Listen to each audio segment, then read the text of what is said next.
So this is third canto, chapter 16. text 26 through 37, which takes us to the end of the chapter, through the end of the chapter. The title of today's class is Everything Happens by the Will of Krishna. So there's two topics I want to discuss. They're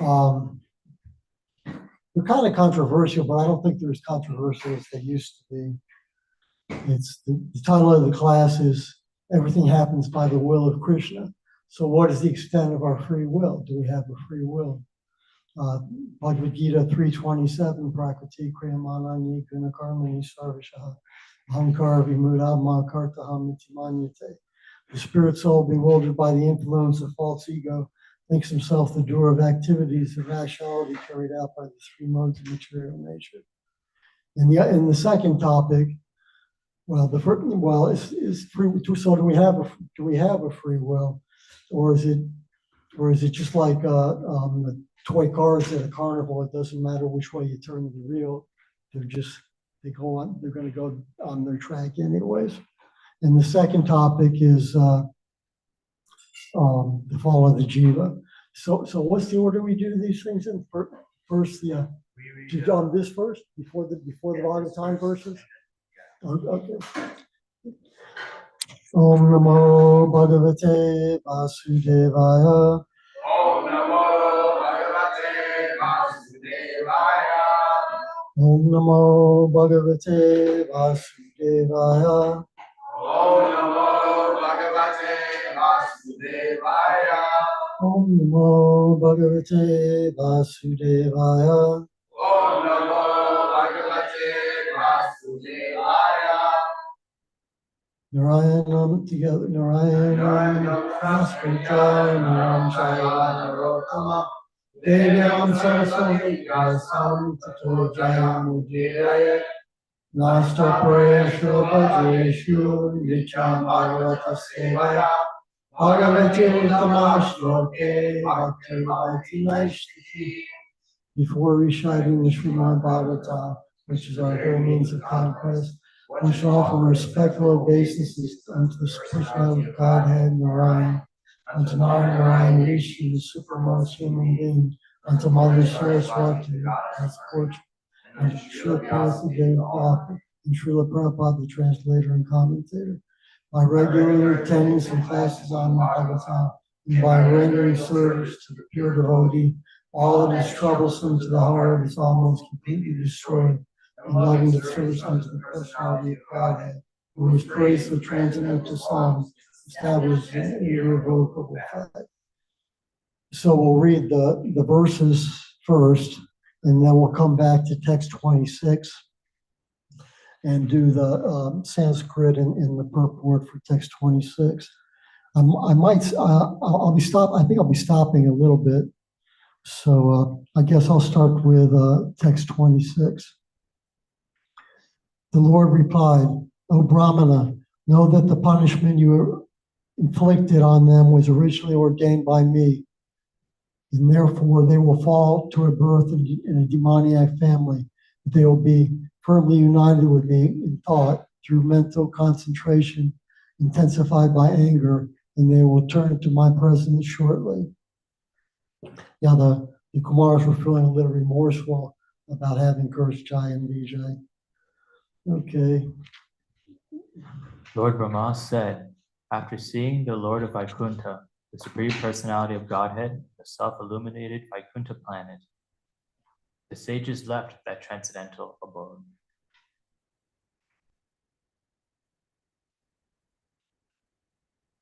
The sages circumambulated the Supreme Lord, offered their obeisances, and returned, extremely delighted at learning of the divine opulences of the Vaishnava.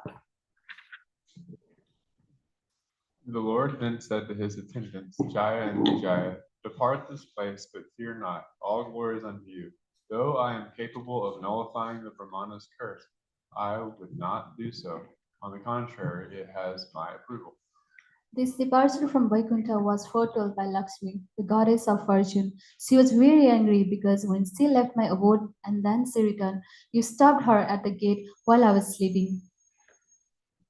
The Lord assured the two Vaikuntha inhabitants, Jaya and Vijaya, by practicing the mystic yoga system in anger, you will be cleansed of the sin of disobeying the Brahmanas, and within a very short time return to me.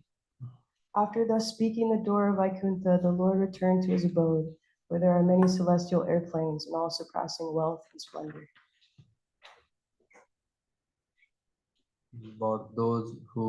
About those two gatekeepers, the best of the demigods, their beauty and the luster diminished by the curse of Brahmanas, became morose and fell from Vaikuntha, the abode of the Supreme Lord.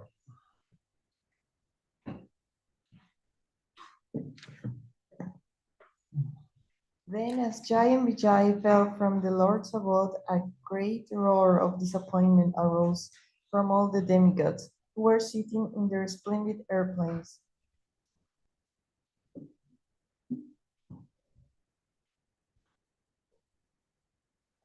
Lord Brahma continued, those two principal doorkeepers, personality of Godhead, have now entered the womb of deity, the powerful semen of Kashaka Muni, having covered them. Now, Lord Brahma is talking to the demigods because the demigods had approached them to relieve them of the distress of Haranyaksha and Hiranyakashipu. And Lord Brahma tells them that actually he can't do that. Only Krishna can do that. They're direct servants of Lord Krishna who just fell from Vaikuntha, so they're actually more powerful than the demigods. The demigods couldn't shut them. So they approached Lord Brahma, and Lord Brahma says, you have to wait till the Supreme Personality God takes care of it. And also, this illustrates the importance of the consciousness of the parents during conception. In Vedic culture, there's a thing called Garbhodana Samskara or something like that, where it's a purification before conceiving children. Prabhupada says the consciousness of the parents at the time of conception is very important. It should be very devotional. He recommended both people chant 50 rounds before conceiving the child. I remember Indra Maharaj gave a class one time, and he sang this little devotee boy came up to him and said, "I'm a 50 rounder, what are you?" And Arjuna Maharaj is thinking, 50 rounder? What's a 50 rounder? He said, I'm a 50 rounder, what are you? My parents chanted 50 rounds before they conceived me. And then Arjuna was thinking, oh, I don't know, Jim Beam?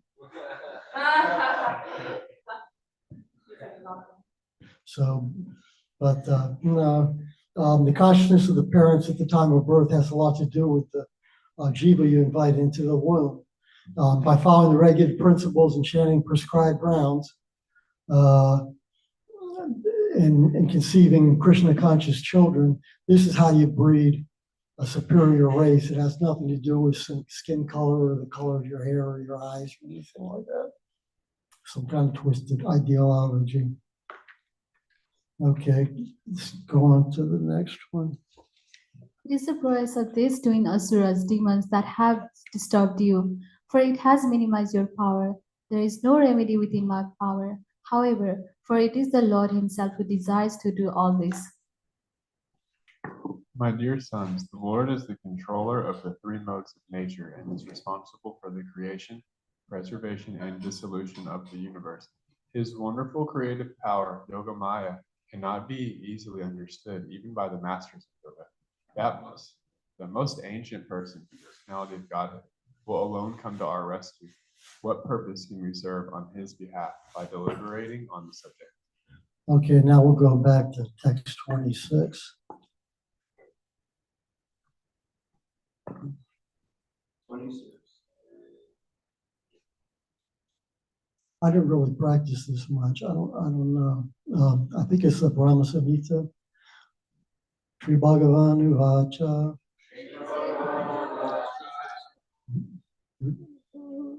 How does it go? Well, I don't think it's from. Do you know it? You want to try it? You can try it. I don't know. Oh, yeah. Ita Suratyam Gadatim Yeah, there you go. Eto srutena gatam in pradati avyadya.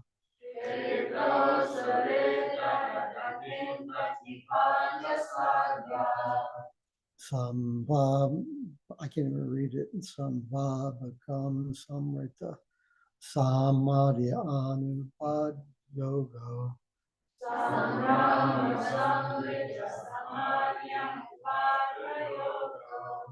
Vayu sakantam vaya atya asyutya.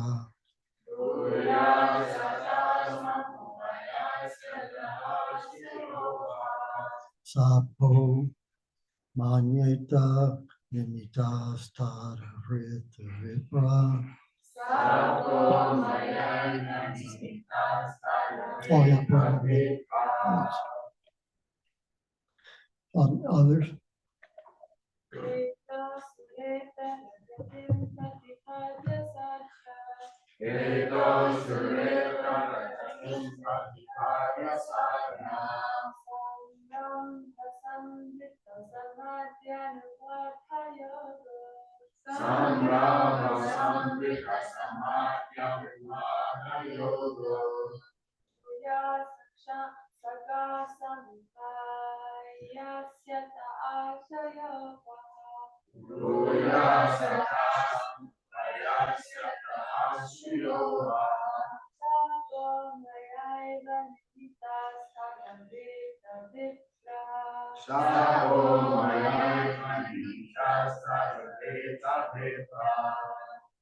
Eto shureta ragatim pratipadya sadya.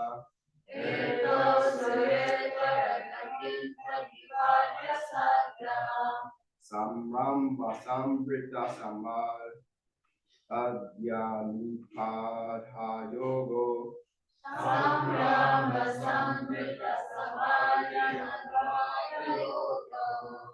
Uya sakasham upalyas yata ashu yoga.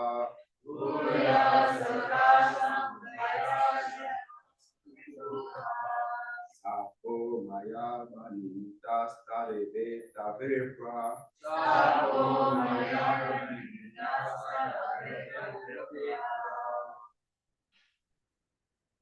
Etav sureta ragatim pratipadaya sagaha. Samram samrita samadhi anupada yoga. Uya sakasham upayasya dashu yoga.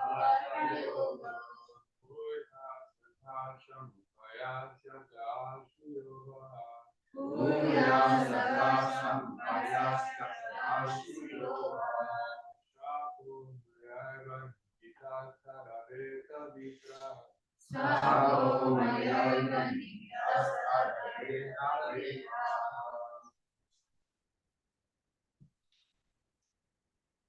Word for word together.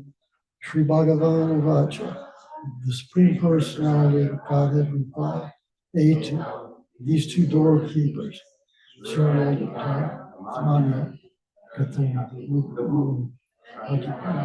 obtain Sada, quickly, Sada, Aim, Sada, intensify, Samadhi, concentration of mind, Anubhata, firmly, Yoga, united again, Sakrasam, to my presence, Rupavata, shall return, Ashu, shortly, Ya, which, Saka, nurse,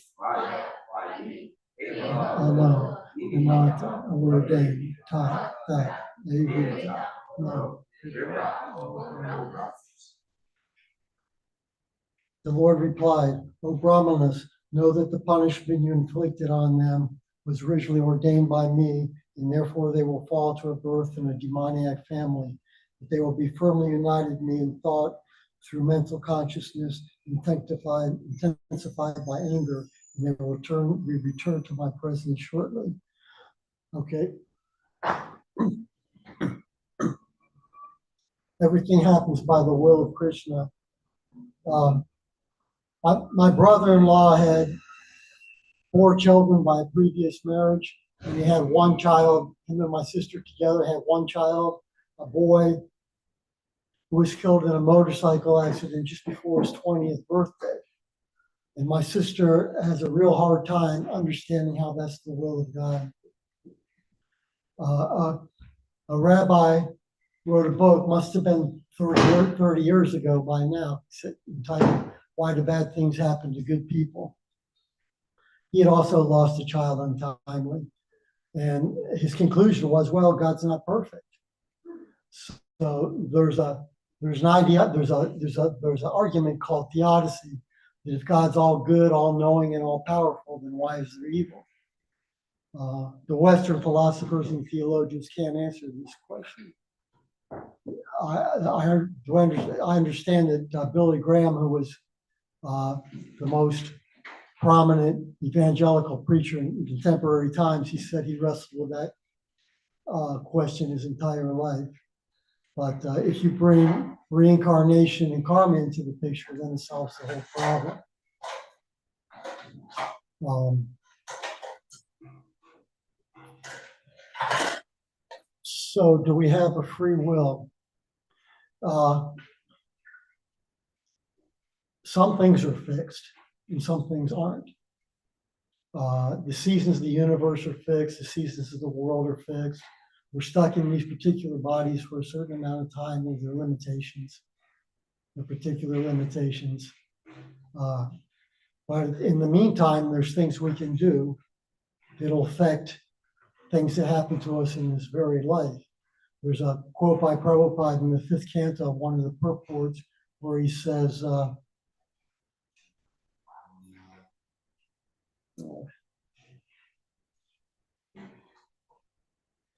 we are suffering and enjoying in this life from activities we have performed in a previous life. Similarly, we'll be suffering or enjoying in the next life for activities that we are performing in this life, if not later on in this life. So a lot of devotees used to have kind of have the conception that we have absolutely no free will at all, or it's destined to happen. And it's how we react to it. But no, there's things we can do in this life that'll affect the outcome of this life, and things that can happen on this life. I just heard somebody describe recently how it's like you get on a plane to California. If everything goes well, you're going to get to California, but there's things you can do on the plane in the meantime. You can commit a crime and get arrested when the plane lands. You can sit next to a businessman and make $1 million. So you still have a free will. It's very minute, but the more we use it correctly, the more we get. Like Narada Muni, you can travel anywhere he wants in any of the material or spiritual universes without a spaceship or airplane. He just vibrates his vina. And similarly, if you have a good government and you take advantage of the government, they can really help you. But if you break the laws and you get thrown in prison, then your free will is very much restricted.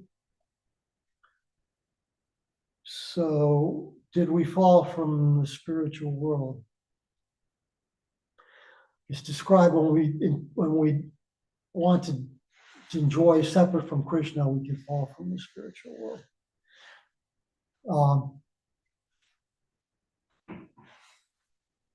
Sometimes Prabhupada says in this purport that you can't fall from the spiritual world. Sometimes things are explained in certain ways for our understanding. But he says how many times in his teachings, go home, back to Godhead, go home, back to Godhead. He named his magazine Back to Godhead. Actually, Godhead's in the dictionary. It means something like divine essence, especially pertaining to God in 3 persons. It's a Christian saying. He was raised in colonial India. It's interesting he picked a Christian saying to use so frequently in his teachings. But in several of his lectures, he says we can fall from the spiritual world. And also, I have a Back to Godhead magazine from years ago where he says that. and I actually underlined it. It's the only thing in any ISKCON literature or any Gaudiya Vaishnava literature I've ever underlined, because at the time it was very controversial. I still have it at home if anybody wants to come over and look at it. Okay, you have to come over. It doesn't leave the house. So if you want to bring somebody with you, you can. I don't know how to transfer it. I'm not that tech savvy. Thank you though. Where was I? What was the last thing I said? Oh yeah, okay. That's the only thing in any Gaudiya Vaishnava literature that I've ever underlined, because it's somewhat controversial. Yeah, my spiritual master says the spiritual world wouldn't be a perfect place if we didn't have the choice to leave. So, the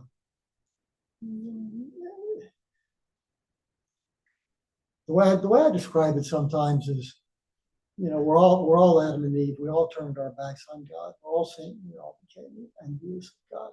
God wants us to love Him, and love can't be forced. So we have to have the choice not to love Him. So if we decide we want to be the center of the universe, we want to enjoy separately from Krishna, then we have to go to the material world. But we're gently being cattle prodded back to the spiritual world. So we will return there. Constitutionally, we're servants of Krishna. That's what our constitutional position is. So when we try to be servants of ourselves or of our senses, we can never be happy, because how can you be happy trying to be something you're not? And we're later on at the end of this purport, talks a little bit about Buddhism, and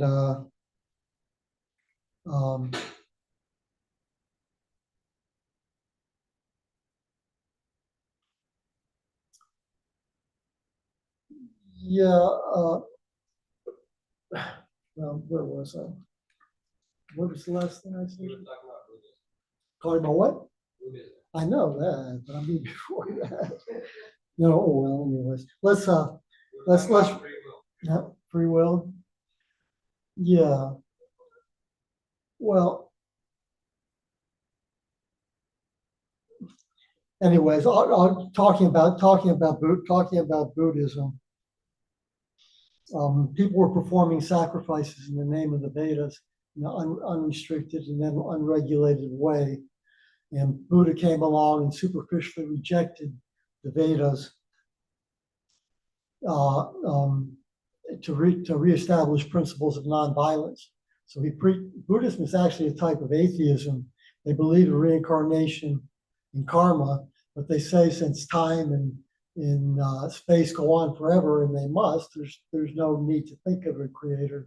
So he preached kind of a covered atheism, in one sense, to trick the atheist into worshiping a personal God. And then Lord Sankaracharya came along, and I believe he's an incarnation of Lord Shiva, and he preached monism. You're God, I'm God, we're all one with God. To bring the Vedas back into the picture, to reestablish the Vedas as authority. And when Lord Chaitanya came along with his simultaneously oneness and difference, we're simultaneously one with Krishna and different with him at the same time. The impersonal feature pervades the entire creation along with the personal feature, but the absolute truth is a person, the Supreme Personality of Godhead, Krishna. And simultaneously one and different. We're one in quality and different in quantity. Both the Jiva and Krishna, their spiritual bodies are made of eternity, knowledge, and bliss. The difference is we're very tiny, so we have a tendency to become attracted to material nature and fall into the material world and be conditioned by the three modes of material nature. But since Krishna is infinite, he controls the three modes of material nature, and he never falls into the material world. But the Acharyas give an analogy of a bird sitting on the limb of a fruit tree. So the fruit falls off and the bird flies away. So did the fruit fall off? There's three possibilities. Did the fruit fall off and cause the bird to fly away? Or did the bird fly away and cause the fruit to fall off? Or did they both happen at the exact same instant? There's really no point in deliberating on this subject. It's really, if your house is on fire, you don't run around saying, where did the fire start? You get out. So do we fall from the material world? I mean, can we fall from the spiritual world to the material world? There's different philosophies and opinions on that, even within Gaudiya Vaishnava. But the official opinion of Prabhupada and ISKCON, as far as I know, is that yes, we can fall from the spiritual world. So, okay, let's read the purport and see what happens. Bruce, maybe? It's two paragraphs. The second one's a little long. I might stop you, I don't know. Purport. The Lord stated that the punishment inflicted by the sages upon the doorkeepers, Jaya and Vijaya, was conceived by the Lord himself. Without the Lord's sanction, nothing can happen. It is to be understood that there was a plan in the cursing of the Lord's devotees in Vaikuntha, and his plan is explained by many stalwart authorities. The Lord sometimes desires to fight. The fighting spirit also exists in the Supreme Lord. Otherwise, how could fighting be manifested at all? Because the Lord is the source of everything, anger and fighting are also inherent in his personality. When he desires to fight with someone, he has to find an enemy. But in the Vaikuntha world, there is no enemy because everyone is engaged fully in his service. Therefore, he sometimes comes to the material world as an incarnation in order to manifest his fighting spirit. In Bhagavad Gita, chapter 4, verse 8, also it is said that the Lord appears just to give protection to the devotees and to annihilate the non-devotees. The non-devotees are found in the material world, not in the spiritual world. Therefore, when the Lord wants to fight, he has to come to this world. But who will fight with the Supreme Lord? No one is able to fight with him. Therefore, because the Lord's pastimes in the material world are always performed with his associates, not with others, he has to find some devotee who will play the part of an enemy. In the Bhagavad Gita, the Lord says to Arjuna, "My dear Arjuna, both you and I have appeared many, many times in this material world, but you have forgotten, whereas I remember." Thus, Jaya and Vijaya were selected by the Lord to fight with him in the material world. And that was the reason the sages came to see him, and accidentally, the doorkeepers were cursed. It was the Lord's desire to send them to the material world, not perpetually, but for some time. Therefore, just as a theatrical stage, someone takes the part of enemy to the proprietor of the stage, although the play is for a short time and there is no permanent enmity between the servant and the proprietor. So the Surya Yanas, devotees, were cursed by the sages to go to the Asura Yanas, or atheistic families. That a devotee should come into an atheistic family is surprising, but it is simply a show. After finishing their mock fighting, both the devotee and the Lord are again associated in the spiritual planets. That is very explicitly explained here. The conclusion is that no one falls from the spiritual world or Vaikuntha planet. Okay, stop there. Back to Godhead, the word Godhead. When Prabhupada was asked what Godhead meant, he said it meant head God, which is the definition I prefer. And so some things are explained in certain ways for understanding. It's like lower and higher mathematics. When you're first learning square roots, they tell you there's no square root of 3, there isn't one, don't try to find it. But when you get a little further along in the class, they tell you that the square root of pi is 3. So sometimes things have to be explained from different angles for our understanding. We'll never fully understand everything. Lord Brahma doesn't understand everything. But these topics, they enliven us and they purify us. It's like an analogy I like to use a lot is it's like a cockroach in this building. He may know a little bit about where food is or where water is, or how much does he know about the state of Florida or the world, or does he have the capacity to know? So we're like that. So yeah, we'll never even our liberated state will never understand everything. So okay, there's only a little bit more, Bruce. Oh, explicit means very clearly and without doubt. That is very explicitly explained here about the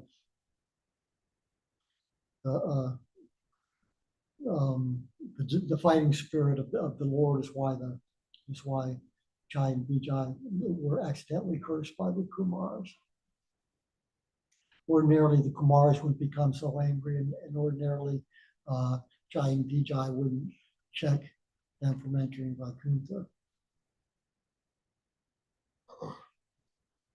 The conclusion is that no one falls from the spiritual world or Vaikuntha planet, for it is the eternal abode. But sometimes, as the Lord desires, devotees come into this material world as preachers or as atheists. In each case, we must understand that there is a plan of the Lord. Lord Buddha, for example, was an incarnation, yet he preached atheism. There is no God, but actually, there was a plan behind this, as explained in the Bhagavatam. Okay. Is there any comments or questions at this point, or criticisms? Okay, Blake? Whenever I think about free will, Mm, one thing that's helpful to me is like to think, where do I make decisions right now? Like if I'm making any choices, what are they? mm, And I think the most like basic thing that I could say would be I could choose where I put my attention. mm, Although a lot of the times our attention is stolen by everything else because we're so distracted and pulled this and that way. But like I feel like our ability to concentrate our attention is actually where our free will is at. Not necessarily, we can't like always make the results we want by like acting. You know what I'm saying? But we could more or less choose what we're going to focus on. Although, like I said, I mean, that's a high goal to be able to. It takes a little bit of self-control, I think. Yeah. So, but I don't know. I think about that when it comes to free will. Okay, I'm not sure I quite understand. Like right now, if I want to like choose to focus on this picture over here, that's my choice to do that. Nobody else can tell me that I can or can't choose to focus on that. That's my attention. I get to decide where that goes. Unless I don't have that ability because my attention has been stolen by everything else that's pulling it. Then I don't have any, then I'm just a victim to the circumstances. Okay, that reminds me of something, the conception of be here now, you hear all the time. I like Kalakanta's kind of like interpretation of that. I think it's in the Saint Within. It's in one of his books where he says, learn from the past and prepare for the future by being thoughtful in the present. Yeah, I like that a lot better because people say, "Oh, live, don't look back, live, be here now." Well, I've been in situations where it wasn't so pleasant to be here now, so. But I never really liked that. But I like Kalakanta's slant on that. Learn from the past and prepare for the future by being thoughtful in the present. Anyone else? Gopal, thank you for your class. I really appreciate you tackling this paradox because it was one that I think a lot of people have in Krishna consciousness, and it hit me like a ton of bricks a year ago. And I remember I went to Kalakanta, like one of our check-ins, and I was like, I don't get how we could fall from the spiritual world. Like that doesn't make sense. Like it's the spiritual world. Like did we come out of the Brahma Jyoti? Like what is, you know, like what is, and then he said the same thing about the philosophers and the crows and the tree and it's snapping. And so I just want to appreciate both yours and his chastity to Prabhupada's teachings and the congruency, because it did immediately satisfy me. I'm like, yeah, why am I tripping is the word I use. Why am I tripping about this? Like, it, you know, it doesn't matter how I got into this world, but I can analyze that I am in this body. And but then reading this, where he says no one can fall from the spiritual world, it is like, you know what? What is it? Yeah, well, back to what my spiritual master said, the spiritual world would be a perfect place if we didn't have the choice to leave. So actually, that was the very first question I asked devotees, to tell you the truth, because I thought about it a lot. I've been studying philosophy and religion since I was 14 or 15 years old, all sorts of different things. And I met devotees first time I was like 17 years old, I think, or 18 maybe. So I thought about it a lot. That was the very first question I asked devotees: can you fall from the spiritual world? And one of them said no, and one of them said yes.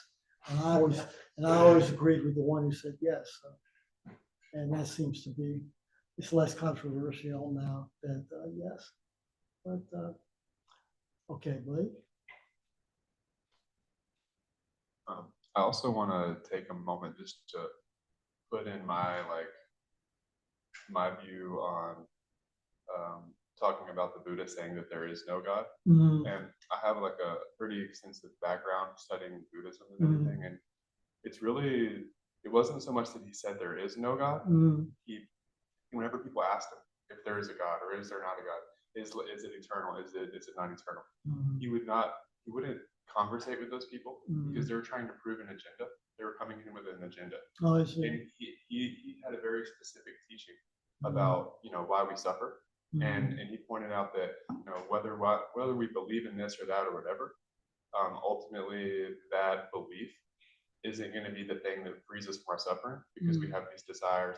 So he had a very a specific method that helps us to not suffer, but not that it wasn't about saying, oh, there's no God and that he's just like promoting atheism. I think that's a misconception. Okay, maybe. I mean, Buddhism is kind of dark though, actually, you know, because, you know, suffering is caused by desire. You know, this material world is such a horrible, miserable place, you know, just commit spiritual suicide, you know, and merge into it. There's all types of Buddhism, but that's how it was originally taught. So there is a lot of different kinds, but also it helps us to see that, you know, why we're suffering.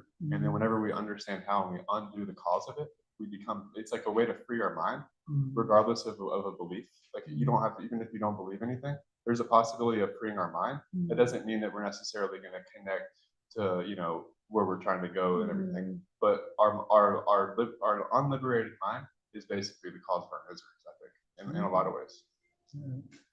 Hi, how's it going? Thank you so much, Maharaj. what's your name? Chaitanya Lila. Sachi. Chaitanya Lila. Oh, Chaitanya Lila. Okay. I just wanted to just point out like this fighting spirit Okay. we spoke about in the purport. You know, usually like we, like things that are present in the news, in the media, there's like the fighting spirit can be like heavy and almost like Well, take on a very like these wars we have nowadays, are not spiritual wars or religious but like wars. you see how beautiful, like how Krishna here, like the way he's expressing, like it's almost like perfection, like and that divine expression of him, like, you know, bringing his devotee down, and that fighting spirit is like, it has like perfection, but you see like his unlimitedness in that, and I think it's just quite beautiful. Oh, okay. Yeah, these wars we have today are religious wars. The battle of Kurukshetra was fought away from the general public by real Kshatriyas, of which we don't have any nowadays, who that was that was their nature, to protect from harm. Kshatriya means to protect from hurt. And so at the end of the day, when the sun set and the battle was over for the day, they'd go into each other's camps, play chess and talk, and it was a totally different thing than we have nowadays, where our leaders sit in bomb shelters and in cushy chairs and offices and stuff, and order the mass murder of thousands of people. It's not like that at all, and that's not Krishna's move.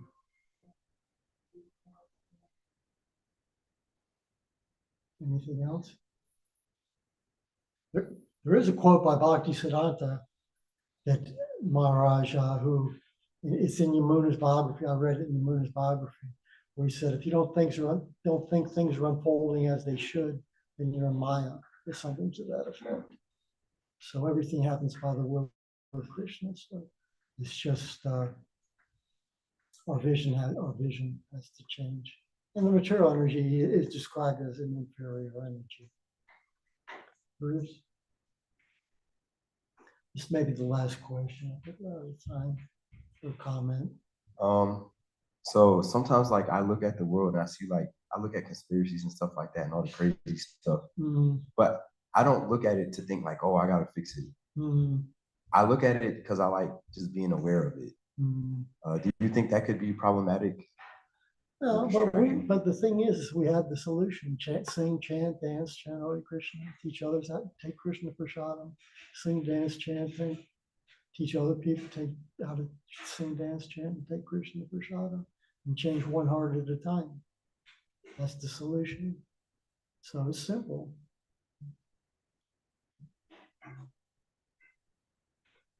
All right. Srila Prabhupada ki jai. Srimad Bhagavatam ki jai. Actually,